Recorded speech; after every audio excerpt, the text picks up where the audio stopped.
आजचा दिवस ना कामातच जाणार होता सगळा. तर सगळ्यात पहिल्यांदा ना अंघोळी ती केल्याच्या नंतर स्वयंपाकाला सुरुवात केली आणि मेथी 2 दिवस झाला आणून ठेवली होती.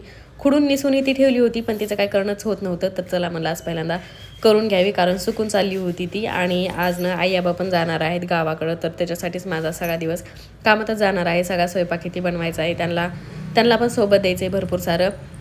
तर ते सगळं बनवायचं आहे मला. तर सगळ्यात पहिल्यांदा इथं मेथी जी आहे ना ती मस्तपैकी करून घेतली. नंतर मला करायची होती कोथिंबीर वडी, कारण मला 10 रुपयाला 2 कोथिंबीर भेटल्या होत्या. मी काल बाहेर गेल्याच्या नंतर आणल्या होत्या तेव्हा.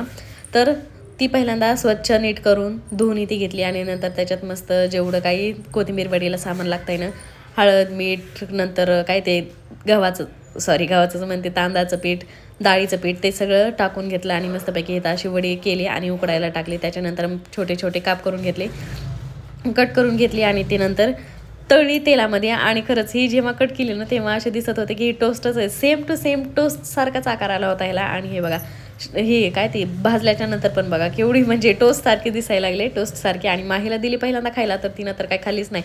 तिच्यासमोर ढकललेली प्लेट तिनं माझ्याकडे वापस ढकलली. नंतर एवढे सगळे भांडे पडले होते, ते सगळे भांडे घासून घेतले. पॉपकॉर्न बनवले होते, ते पण दिले सगळ्यांना खायला. माझ्या सासूबाईंना आवडतात पॉपकॉर्न. आणि इथं आई आबाची आता सगळी तयारी झाली होती, गावाकडे निघायची. त्यांनी बॅगा इथे भरल्या होत्या, दीदी पण आल्या होत्या. आता ही दोघं चालले तर म्हणून ते आता 1-1.5 महिन्यात तर काही येत नाही, तर त्याच्यामुळे आल्या होत्या भेटायला. ते पण नंतर आम्ही सगळेजण आईच्या आबाच्या दोघाच्या पण पाया पडलो. आणि माही पण आमची एका जागी बसून तिथूनच वागती आणि पाया पडते. तिला पाया पड म्हणलं ना तिथूनच वाकायला लागली, पाया पडायला लागली.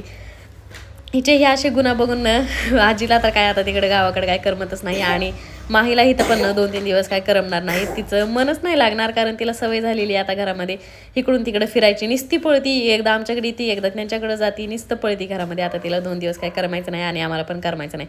तिच्या आजीचा तर माहीवर लय जीव आहे, त्याच्यामुळे त्यांना तर तिकडे राहतच नाही. तर असा होता आमचा आजचा दिवस. सगळ्यांना बाय केला आणि तुम्हाला पण बाय बाय.